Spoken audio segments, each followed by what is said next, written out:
السلام الله عليكم أخيارتنا لا سقطة ميل كستوا الدنيا كجوكتا تبinta qaybtana qodobo xiiso leh oo dhammaantood dul mari doona gobolka bariga dhexe ayaan idinkugu hayaa waxaana ka mid ah dowladda Iran ayaa ka xanaajisay wadanka Qatar kadib markii bandhig gantaalo ah oo lagu qabtay dalkaasi Iran gaar ahaan magaalada Tehran madaxa hore la saaray mid ka mid ah gantaalaha magaca dalka Qatar taas oo carab weyn ka abuurtay dunida carabta haddaba tani ma waxay noqonaysaa fariin hanjabaad ah oo ku socota saaxiibada Mareykanka ee gobolka bariga dhexe maxay yihiin isbedelada dowladda Iran ka soo kordhaya iyo waliba tallaabooyinka ay qaadayso Tehran dowladda Mareykanka xilli sidaasi ay ku dhawaaqeen maanta soona bandhigeen dowladda Iran waxay leeyihiin gantaalihii wadankaasi ee awood lahaa hoos ayaa loo dhigay oo duqeyn ba'an ayaa loo geystay 40 maalin oo ay dagaalada socdeen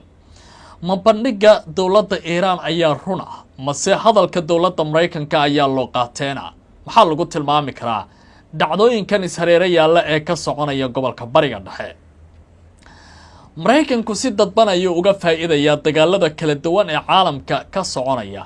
warshadaha waaweyn iyo waliba shirkadaha hubka ee dalka Mareykanku waxay ku dhawaaqayaan in ay laab kordheen dhaqaalihii ay heli jireen shirkadaha qaarna ay sameeyeen xarumo cusub si ay kor ugu qaadaan wax soo saarkooda warbixin gaar ah oo ay qorayaan wargeysyada kala duwan ee The Wall Street Journal iyo wargeyska kale ee The New York Times oo arrimahaasi ku tacalluqa ayaad barnaamijka ku daawan doontaan mid ka mid ah maraakiibta diyaaradaha xambaare ee Mareykankuna waxa uu soo jeestay gobolka bariga dhexe isbedel ayaa la saadaalinayaa inuu ka dhaco gobolkaasi iyo waliba dhaqdhaqaaqyada Mareykanka oo la filayo inay wax iska bedeli doonaan maalmaha soo socda balka waran dowladda Mareykanka haddii lacago bilaayin dollar oo ay leedahay dowladda Iraq ay gacanta ku hayso waliba laga soo saaray shidaalka wadankaasi ee dunida loo iibgeeyay waxay leedahay lacagtaasi Iraq kuma wareejin doono ilaa ay kala dirayso maleeshiyaadka iyo kooxaha gacan saarka lale wadanka Iran majab Mareykanka ku dhacayba mase waa gumeyn cusub oo carabta haysata sidee arrintan loo fasirayaa iyana barnaamijka ayaan ku qaadaa dhigi doonaa khiyaarta inala socotay meel kasta oo dunida ka joogtaan ku soo dhawaada tabinteena kale ee caawa oo aynu ku eegi doono wararka ugu dambeeya ee dhaqdhaqaaqyada siyaasiga ah ee ka taagan gobolka bariga dhexe xiisad adag ayaa ka dhex bilaabatay dalalka Iran iyo Qatar kadib markii ciidamada ilaalada kacaanka ee jamhuuriyadda dalka Iran gaar ahaan waaxda la yiraahdo al-Geofadaiya ama qaybta sida gaarka u qaabilsan gantaalaha ay soo bandhigeen gantaal madaxa hore looga xiray magaca dowladda Qatar taas oo la yiri waa fariin dagaal oo ka dhana dowladda Qatar oo gacan saar la leh dowladda Mareykanka oo hadda si weyn isku hayaan dowladda Iran telefishinka Al Jazeera waxa uu leeyahay xitaa tallaabooyinka Iran ay qaaday iyo waxyaabaha ay ku qortay gantaalkaasi magacyada ay raaciyeen waxa uu ka dhigan yahay mid si gaar ah meel danqanaysa looga taabanayo Doha bandhig military oo ay qabatay dowladda Iran ayaa kiciyay muran iyo waliba carab ballaaran kadib markii gantaal lagu arkay magaca dalka Qatar gaar ahaan xarunta gaaska ee Ras Lavan sidoo kale magaceeda lagu qoray gantaalkan oo ka mid ahaa kuwa la yiraahdo Qarman Shahar ayaa lagu soo bandhigay caasimadda Tehran iyadoo dusha sare looga qoray qoraal tilmaamaya Qatar Rasgas taas oo dad badan ay u fasireen fariin hanjabaad ah oo ku wajahan xarumaha tamarta ee qaliijka iyadoo dowladda Iran aysan u muuqan baaliri rajo nabadeed oo ka imaan karaya wada hadalka la filayo in lagu qabto dalkaasi Pakistan falcelin ballaaran ayaa haddaba ka dhalatay go'aankaasi dowladda Iran ay qaadatay iyo waliba muuqaalka ay soo bandhigeen maanta muuqaal bandhiga ayaa si weyn ugu faafay baraha bulshada halkaasi oo ka dhalatay dood adag dad badan oo carab ah gaar ahaan kuwa reer Qatar ayaa ku tilmaamay tallaabadaasi mid khatar ah oo toos loogu beegsanayo xarumo rayid iyo dhaqaale oo muhiim ah oo wadankoodu leeyahay qaar ka mid ah falanqeeyaasha ayaa tilmaamaya in arrintaasi ay ka hor imaanayso hadalladii hore ee Iran kuwaasi oo ahaa in weeraradoodu ay ku koobnaan yihiin saldhigyada Mareykanka ee ku yaala gobolka balse hadda ay doonayaan in ay fariisiyaan dhaqaalaha wadankooda. maxay tahay muhiimadda Ras Laffan ay u leedahay dowladdaasi Qatar lagu magacaabo? magaca lagu qoray gantaalka ayaa si gaar ah u xambaarsanaa culays siyaasadeed iyo mid dhaqaale maadaama Ras Laffan Industrial City ama magaalada dekedaha aan idhaahdo warshadaha leh ee Ras Laffan ay tahay mid ka mid ah xarumaha ugu waaweyn ee soo saarista gaaska dabiiciga ah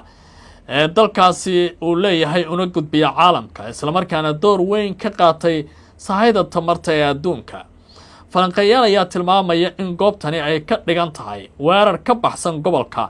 maadaama ay saameyn ku yeelan karto baa layidhi suuqyada dhaqaalaha adduunka isla markaana uu yahay laba fariimood oo isi saaran waxa dowladdan Iiraan ay dirayso mid la xiriirta saaxiibo gaara oo Mareykanku uu ku leeyahay gobolka bariga dhexe oo la curyaaminayo iyo sidoo kale in ay tahay mid fariina oo guud ahaanba caalamka si weyn ugu soconaysa. iyadoo doodaasi ay ka taagan tahay dunida carabta caawa dowladda Mareykanka waxa ay ku dhawaaqday in awooddii gantaalaha waddanka Iiraan hoos loo dhigay. afhayeenka aqalka cad Colonel Lefet ayaa wariyaasha u sheegtay ciidamada Mareykanku inay qaadeen tillaabooyin wax ku ool ah oo hoos loogu dhigay halistii sawaariikhda dowladda Iiraan ay ku hayso guud ahaanba caalamka. afhayeenka aqalka cad ee Mareykanka ayaa sheegtay in awoodda gantaalaha fogfog ee Iiraan ay si weyn hoos ugu dhacday sanadkii ugu dambeeyay kadib cadaadis military iyo duqeymo lagu beegsaday baa layidhi kaabayaasha difaaca. afhayeenka ayaa sheegtay in Mareykanku uu aaminsan yahay in kaabayaasha warshadaha difaaca Iiraan ay si weyn u burbureen taasi oo saameyn weyn ku yeelata baa layidhi awoodda Tahraan ee soo saarista iyo kaydinta gantaalaha baalistiga iyo diyaaradaha aan duuliyaha lahayn ee isqarxiya. awoodda Iiraan waa la weeqay ayuu leeyahay afhayeenkaasi hase ahaatee dowladdaasi oo taasi ka jawaabaysa maanta waxay soo bandhigtay xaalad ka duwan tan Mareykanku ay ku dhawaaqayaan hadda ee la xiriirta in awooddii dalkaasi uu hoos ugu dhacay. mid ka mid ah maraakiibta diyaaradaha xambaare ee waddanka Mareykanka ayaa lagu soo warramayaa in uu iminka u jahaystay gobolka bariga dhexe. markabka lagu magacaabo USS George H.W. Bush ayaa lagu soo warramayaa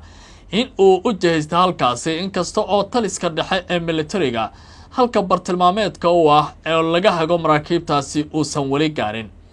qorshaha waxuu yahay inuu soo bedelo markab kale oo Mareykan ah oo halkaasi ku sugan oo ku waxyeeloobay dagaalada ka soconaya gobolka bariga dhexe. ilawareedyo ayaa shaaca ka qaaday in markabka diyaaradaha xambaare ee George H.W. Bush uu hadda ku sii jeeda bariga dhexe inkasta uusan weli gaarin aagga taliska dhexe ciidamada badda ee Mareykanku ee ku leeyihiin gobolkaasi. wararka ayaa tilmaamaya in markabkan cusub uu bedeli doono markabka kale ee USS Gerald Ford kaas oo la filayo in uu ka baxo gobolka bisha soo socota. dhinaca kale warbaahinta Mareykanka ee CBS News ayaa hore u sheegtay in markabka Gerald Ford uu dib ugu laabtay bariga dhexe kadib markii uu ka kacay dab xoogan qayb ka mid ah markabkaasi bishii Maarso. warbixintu waxay sidoo kale sheegtay in markabka Gerald Ford uu maray janalka Suez isagoo ku sii jeeda badda cas isla markaana ay wehlinayeen tiro ka mid ah maraakiibta dagaalka ee Mareykanka ee halkaasi ku sugan. waxaa kale oo la sheegay in uu ku biiray markabka kale ee la yiraahdo USS Abraham Lincoln kaas oo ka howlgalaya waqooyiga badda carabta hadda. dhaqdhaqaaqa military ayaa imaanaya xilli Mareykanka uu sii wado cadaadis go'doomin badeed ah oo uu ku hayo dekedaha waddanka Iiraan ilaa laga gaaro heshiis dhammaystiranna Washington ay ku baaqday in aanay ogolaan doonin in dowladda Iiraan ay la kulanto qafiifis xoogan oo la xiriirta dagaalka iyo cunaqabataynta hadda lagu hayo. iyadoo dagaalada ka soconaya gobolka bariga dhexe ay saameyntoodu aad u ballaaranaysa caalamkuna uu dhibaatooyin dhaqaale oo xoogan uu ka soo gaarayo haddana dalka Mareykanka ayaa helaya faa'iido kale oo dheeraad ah oo ka baxsan midda caalamka hadda ay sheeganayaan. shirkadaha wax soo saarka militariga ee waddanka Mareykanka ayaa la sheegayaa in ay faa'iidooyin aad u xoogan ay helayaan. shirkadaha waaweyn ee difaaca Mareykanka ayaa soo saaray baa la yidhi warbixin tilmaamaysa inuu aad u kordhay dalabkooda la xiriira qalabka militariga ee laga soo dalbanayo. warbixin ay baahisay wakaaladda Faransiiska ee la yiraahdo AFP ayaa muujisay in kobaca warshadahan uu sii xoogaystay kadib markii xiisadu ay ballaaratay caalamka ka taagan sida dagaalka Ukraine, kii Gaza iyo dhaqdhaqaaqyada militari ee Ruushka iyo Shiinaha iyo kan hadda lagu hayo waddanka Iran. shirkadaha difaaca ee Mareykanka sida RTX Corporation, Northrop Grumman iyo shirkadda la yiraahdo GE Aerospace ayaa dhammaantood sheegay in ay arkeen koror xoogan iyo dalabyo cusub oo dalka Mareykanku uu hadda helayo. kororka wax soo saarka shirkadahan ayaa hadda lagu tilmaamayaa inuu yahay mid aad dhaqaalahooda u xoogan yahay. maamulaha shirkadda hubka ee la yiraahdo RTX Chris Gilio ayaa sheegay in shirkaddu ay si dhow ugu shaqayso baa la yidhi isla markaana ula falgasho Pentagonka waa waaxda dagaalka ee Mareykanka. waxa uu tilmaamay inay aad u kordheen. Mareykanka ayaa dhowaan kordhiyay soo saarista gantaalaha casriga ah sida Tomahawk, Patriot iyo waliba Javelin. shirkadda RTX waxay sidoo kale ku dhawaaqday in 900 milyan oo dollar ay heshay si ay u ballaariso awoodeeda wax soo saarka, iyadoo sheegtay in baahintan caalamiga ah ay kor u qaadayso wax soo saarkeeda. dakhliga shirkadda kale ee lagu magacaabo GE Aerospace ayaa 25% uu gaaray, halka ballaarinta warshadaha shirkadda la yiraahdo Northrop Grumman ay kor u kacdo baa la yidhi mid aad u ballaaran, isla markaana ay sababtay dhaqaalaha ay heleen oo kaliya in 20 kale oo xarumood oo casri ah ay sameeyaan oo hubka lagu farsameeyo. miisaaniyadda militariga Mareykanka ayaa aad u kacday 1.5 trilyan oo dollar sanadka 2027 sida uu qorshe u yahay. arrimahan oo dhani waxay ku soo aadayaan xilli xiisadaha dagaalka dunidu ay aad u kordhayaan, Mareykankuna uu dib ugu jihaystay in uu soo saaro awoodiisa militariga iyo tiknoolajiyadda dagaalka. ugu dambeyntiina waddanka Ciraaq ayaa wajahaya dhibaatooyin xoogan oo uga imanaya waddanka Mareykanka kadib markii laga xayiray lacag gaaraysa 500 milyan oo dollarka Mareykanka. arrintan ayaa ka dambeysay markii Mareykanku uu soo jeediyay in dowladda Baghdad ay kala dirto kooxaha gacan saarka la leh Iran ee dowladdaasi ku dhow, haddii kale aysan heli doonin dhaqaalahan. dhaqaalaha dowladda Ciraaq ee shidaalka adduunka ay u iibgeyso ayaa lacagaha lagu shubaa bangiyo ku yaala dalka Mareykanka, kadibna bangiyaha dalka Ciraaq ayaa lagu soo shubaa, taasoo hadda u muuqanaysa inay tahay cadaadis iyo xakameyn hor leh oo Mareykanku uu saarayo waddankaasi. waxaa sidoo kale meesha ka baxaya sida la tilmaamayo tababarkii Mareykanka uu siin jiray ciidamada waddanka Ciraaq iyo dhaqaalihii ku bixi jiraba. dowladda Mareykanka iyo Trump ayaa hadda u muuqda in cadaadis cidiya ku dirir ay ku hayaan qaybo ka mid ah dunida Carabta oo waliba la xiriira dagaalada sii xoogaysanaya ee waddanka Iran ee hadda diblomaasiyadooda xalalka laga gaarayo loo caalayahay. nabadgelyo.